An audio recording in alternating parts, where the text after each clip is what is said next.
ABC ID कैसे बनानी है, इस संदर्भ में पहले भी मैंने एक वीडियो बनाई थी, लेकिन कई लोगों को अभी भी परेशानी हो रही है एबीसी आईडी बनाने में। और कई लोगों ने उस वीडियो के कमेंट में भी मुझे पूछा था कि आपने जो बताया है वो तो पुराने स्टूडेंट के लिए बताया है, लेकिन नए स्टूडेंट को क्या करना है, क्योंकि उसमें एक जगह रोल नंबर या एनरोलमेंट डालने की जगह आ रही है। तो इस संदर्भ में आज फिर से एक वीडियो के द्वारा मैं आपको समझाने जा रहा हूँ कैसे एबीसी आईडी बनानी है। एबीसी आईडी दो तरीके से बनाए जाते हैं। एक तो सीधे गवर्नमेंट ऑफ इंडिया की जो वेबसाइट है abc.gov.in में जाके भी बना सकते हैं, और दूसरी जो साइट है वो है डिजी लॉकर की साइट। तो आज हम देखेंगे कैसे हम डिजी लॉकर के माध्यम से एबीसी आईडी बनाते हैं, उसको मैं समझाने जा रहा हूँ। कई लोगों को वाकई में परेशानी हो रही थी। यूनिवर्सिटी में हमने बात करी तो उन्होंने जो बात बताई है हम वही आपको शेयर करने वाले हैं। तो सबसे पहले तो आप यहाँ साइन इन करेंगे। साइन इन करते समय आपको यहाँ मोबाइल नंबर देना होगा, लेकिन ये मोबाइल नंबर वही होगा जो आपका आधार से लिंक्ड है। और आपने अगर पहले ही डिजी लॉकर में अपने आईडी या पिन बना रखा है तो आप सीधे इसको लॉगिन करोगे। अन्यथा आपको पहले डिजी लॉकर में अकाउंट बनाना होगा। तो उसके लिए साइन अप करके आपने, जैसे यहाँ जाएंगे आप साइन अप में, तो यहाँ अपना फुल नेम लिखेंगे पहले और डेट ऑफ बर्थ डालेंगे, मंथ डालेंगे, ईयर डालेंगे, आपका जेंडर जो भी है वो डालेंगे। फिर यहाँ वही आधार वाला नंबर डालेंगे आप पहले, फिर ईमेल आईडी डालेंगे, और यहाँ आप एक पिन क्रिएट करोगे जो सिक्योरिटी पिन होता है, जिससे कि आप लॉगिन करोगे। वो आपको पिन की आवश्यकता पड़ेगी। हमेशा ये पिन आपने एक बार जब बना दिया 6 अंकों के पिन, इसको स्टोर रखना है अपने पास। जब भी आप एबीसी आईडी में लॉगिन करोगे या अपना क्रेडिट देखना चाहोगे तो इसी पिन से आपने ये करना है। तो इसलिए जब भी पिन बनाओगे आप 6 अंकों के पिन, और ऐसे पिन बनाइए जो याद रख सकते हैं, और अन्यथा आप उसको कहीं लिख के रखिए। तो पहले तो आप अपना अकाउंट खोलेंगे। तो यहाँ एक परेशानी ज़रूर आ सकती है, मोबाइल नंबर आपका आधार से लिंक वाला नहीं है तो वो एक्सेप्ट नहीं करेगा। तो इसलिए पहले आपको यहाँ मोबाइल नंबर को आधार में लिंक कराना ज़रूरी होगा। तो जैसे आपका पिन बन जाएगा उसके बाद आपने फिर से यहाँ आना है और यहाँ अपना मोबाइल नंबर डालना है अपना। तो जैसे ये मोबाइल नंबर अभी डाल रहे हैं हम, ये मोबाइल नंबर हुआ। नेक्स्ट यहाँ पिन डालना, जो 6 अंकों के पिन बनाया था आपने उसको यहाँ फिर आपको पिन डालना होगा। फिर साइन इन करेंगे आप, तो पहले ये साइट आएगी आपको, जैसे खोलेंगे आप तो ये आएगा। तो जिसकी एबीसी आईडी बिल्कुल बनी ही नहीं है तो उन्होंने क्या करना है, बहुत ही ईजी स्टेप है। आपको सर्च डॉक्यूमेंट में चले जाना है, सर्च डॉक्यूमेंट कीजिए, और उसके बाद यहाँ बहुत सारे डॉक्यूमेंट्स के ऑप्शंस दिख रहे होंगे। आप ढूंढिए एबीसी वाला। तो ये देखिए एबीसी, सेंट्रल गवर्नमेंट के अंतर्गत यहाँ एबीसी दिख रहा है, एकेडमिक बैंक ऑफ क्रेडिट। इसको आप क्लिक करेंगे, और इसको क्लिक करने के बाद ये आपने क्लिक किया तो ये फॉर्म आ गया है। ये फॉर्म भी भरना है आपने। तो सबसे पहले मैं आपका नाम ऑटोमेटिकली आ जाएगा, क्योंकि ये आधार से वो ले लेगा आपका नाम। डेट ऑफ बर्थ भी ले लेगा वहीं से जो आपने भर रखा है। इवन आपका जेंडर भी वहाँ आ जाएगा।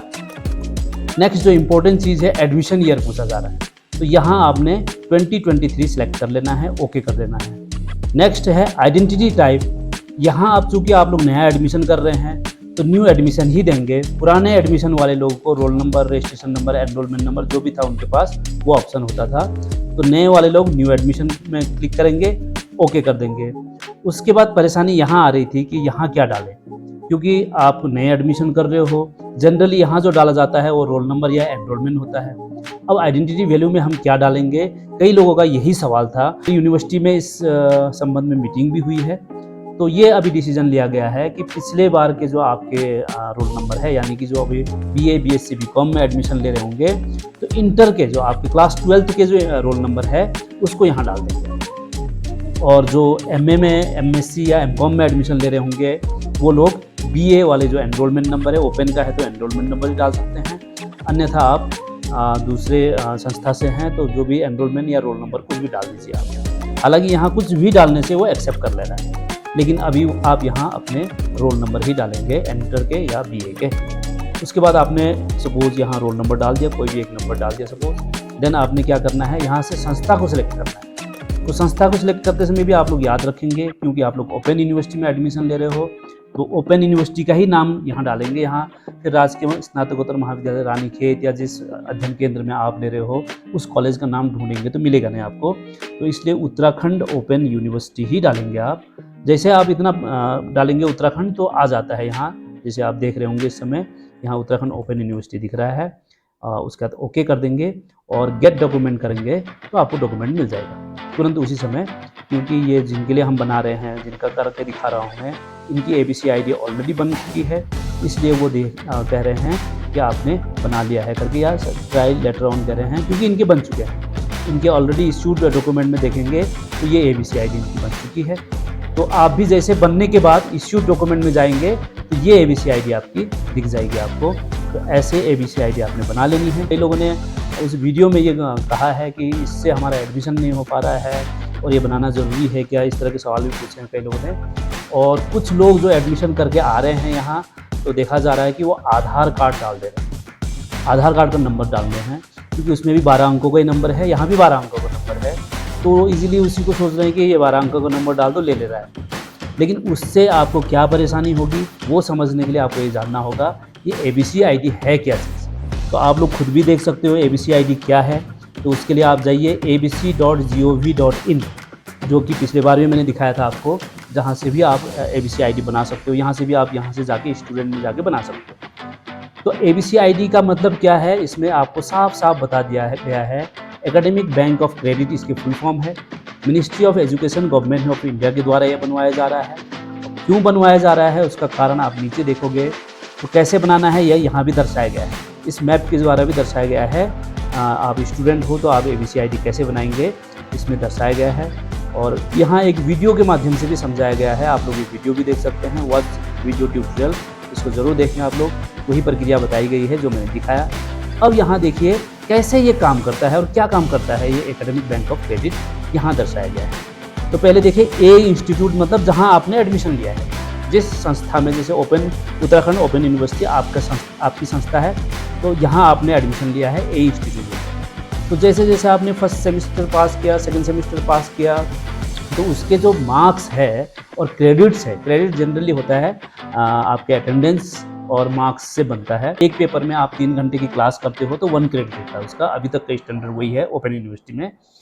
तो वो क्रेडिट यहाँ जमा होता रहेगा। जैसे जैसे आप सेमेस्टर वाइज आगे बढ़ते रहोगे तो क्रेडिट आपके ABC उस संस्था के माध्यम से ABC में, यानी कि एकेडमिक बैंक ऑफ क्रेडिट एक डिजिटल बैंक है जिसमें क्रेडिट जमा होता जाएगा और आप उस क्रेडिट को ट्रांसफ़र कर सकते हो।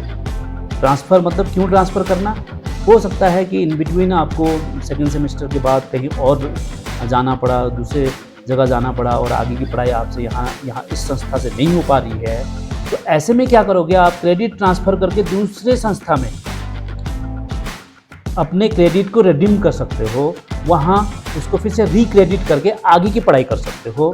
लेकिन उसमें 1-2 कंडीशन ये रहेगा कि जो पाठ्यक्रम आप यहाँ पढ़ रहे थे वो पाठ्यक्रम वहाँ होना चाहिए और उस पाठ्यक्रम में वहाँ सीट अवेलेबल हो। तो उन सारे शर्तों के साथ आप आसानी से इजीली मोबिलिटी आपकी हो सकती है, कहीं भी आप मूव कर सकते हो। तो ये सुविधा देने के लिए ये ABC ID बनाई जा रही है। तो नीचे भी आप देख सकते हैं इसके क्या बेनिफिट्स है। यहाँ देखिए आप बेनिफिट्स में बताया गया है इनेबल स्टूडेंट मोबिलिटी, जो मैंने अभी बताया कि आप आसानी से एक जगह से दूसरी जगह मूव कर सकते हो। दूसरा एकेडमिक फ्लेक्सिबिलिटी, इसका मतलब ये है कि आप ये कोर्स करते करते कहीं और जगह से भी आपने ऑनलाइन मूक्स के ज़रिए कोर्स किया, उस ऑनलाइन माध्यम से अन्य जगह से आपने क्रेडिट अर्न किया, तो वो क्रेडिट यहाँ आपको प्लस होता जाएगा, डिपॉजिट होता जाएगा। तो आपको एक संस्था से अध्ययन करते हुए अन्य संस्थाओं से भी अन्य डिग्री अर्जित करने की भी सुविधा रहेगी, इसलिए या अन्य सब्जेक्ट्स के क्रेडिट भी स्कोर करने की सुविधा रहेगी। तो आपके पास एकेडमिक फ्लेक्सिबिलिटी है। ज़रूरी नहीं कि आपको उत्तराखंड ओपन से ही जुड़े रहना है, आप पूरे फ्री हो ऑल ओवर इंडिया, कहीं भी जाके आप और कोर्स भी कर सकते हो। Allows student to choose own learning path, आप अपने ही तरीके से पढ़ाई कर सकते हो, यानी कि आप 1 साल गैप करके फिर आप आगे अपना क्रेडिट जारी रखिए और फिर पढ़ते रहिए। ऐसा ज़रूरी नहीं है कि आपको 3 साल में करना ही करना है। तो मिनिमम 6 साल का टाइम दिया गया है और बीच में आपको लगा कि अभी पढ़ाई नहीं हो पा रही है तो आप गैप कर सकते हो और आगे का फिर जब भी आपका मन किया आपने अपना रिडीम किया, क्रेडिट को रिक्रेडिट किया, फिर आगे पढ़ाई कर सकते हो। तो ये एक और सुविधा है। रिकॉग्नाइज लर्निंग अचीवमेंट्स, जो भी आप पढ़ाई कर रहे हो, जो भी आपके क्रेडिट्स बन रहे हैं उसका रिकग्निशन होगा। पहले क्या होता था, जब एडमिशन लेते थे तो 3 साल मिनिमम आपका लगता था डिग्री पाने के लिए, और अगर आपका 2 साल में कुछ घटना के कारण आप पढ़ाई नहीं कर पाए तो आपको कोई डिग्री अवार्ड नहीं किया जाता था और आपका 2 साल बर्बाद चला जाता था, ना ही आपका ग्रेजुएशन हो पाया, ना ही आपको डिग्री मिली।